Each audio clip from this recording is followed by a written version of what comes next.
What moment made you decide average wasn't acceptable? By the way, guys, it doesn't have to be just personal. It can be personal development stuff. You can ask me anything. Today's just an AMA. But anyway, average wasn't acceptable. Multiple times, bro. Like, I remember being like 10, 11 years old, watching the movie. I forgot this movie. It was a classic where like kids, they're like the Little Rascals. And that movie inspired me. I was sleeping in a race car bed. You know how you can have like those beds when you're a kid where they're like constructions of things? Like a boat. My brother had a boat bed. I had like a car bed, and it was a blue car bed, and it had like a fake wheel around it. I remember being inspired by the Little Rascals, thinking, wow, maybe I want to use parts of my bed to put together like a go-kart and like just drive around, you know, the ends or the hood. I wasn't really in the hood, but they call the ends the hood. If you know what I'm talking about, you know what I'm talking about. And that was, I think, a spark of me just being interested in wanting to be a creator of things. And I think that was the beginning of not wanting to be average. It wasn't that I didn't want to be average. It was more, I was more concerned or curious about how can I expound or create something from here and bring it into the physical. So that's one example of not being tied down to the average. Another example was when I was in my late teens and I got into, what was it called? Multi-level marketing. And I was coming back from the gym with my friend Andrew. That's my boy. He's in Japan at the moment. Shout out Drew, my guy. And I'm coming out of the gym, this Asian Vietnamese guy, he's like, stops me. And like, we had a little conversation. He's like, I love the way you communicate. You know, that was really, he invites me to an event. Initially, my parents were like, don't go. And basically I go to the event and I get exposed to this whole world of multi-level marketing.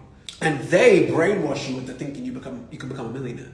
I'm still to this day extremely grateful for network marketing. A lot of people don't like the industry. I think it's like a pyramid scheme. Like, bro, like network marketing was one of the greatest things I could have done at 18, 19, because it exposed me to delusional thinking. And you have to be delusional to have a reality. Like, if it wasn't network marketing, would I likely have had, like, we're doing like comfortably over $1 million a year this year. I want us to get to 5. I reckon we could hit 5 and maybe even more. But yeah, that was another instance where I was like, I don't want to be good. I want to be great. What's up, Mixie? What would make this entire journey meaningless? Alvin, by the way, do you want to just let the team know the prize that they can win? So guys, one of you guys will be selected for $100. Anyway, what would make this entire journey meaningless? Good question. It depends I'll answer it the way I perceive the question. I would not have embarked on this journey if I couldn't create the things that I really wanted to create. So let's just say I became a billionaire. Let's just say I made 100 million by 29, billion by 34, whatever. Cool. If that meant that I was such a slave to my business that I couldn't create a bunch of cool things that I want to share with the world, I couldn't have been involved in businesses like Corsar Central, right? Where I'm doing all these unique conversations that have inspired people in the Gen Z and the millennial era and the Gen A era to now do the same concept in Asia Pacific. If I couldn't have dropped parts of my creative identity on the world while my time is here, then what's the point in my life of trying to get rich, right? So for me, being able to creatively express myself is a huge motivation for me, and that would extract meaning from it. And then in the religious sense, for me personally, if I wasn't able to serve God with my skill, then it's selfish. So for example, if I was to be making a couple $100K a month, not through my agency, but through other means that are like illegal, then I would not feel good. And it would be worthless because I'm dishonoring my creator. My pops confiscated that movie CD back then. Well, it's a classic movie. Yeah, man, that movie will get, make you devious.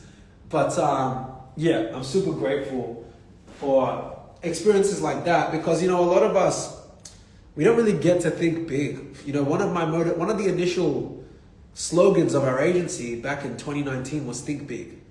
And I love that even me at 19, I was like, thinking big is the solution. Like, it's not the solution, like for life, but thinking big is such a problem. It's an illness in society, So, you got to think big, and now we say think mega, Anyway, so we got, what's up, Dex? What's up, Chili? Some tips on keeping the structure week to week.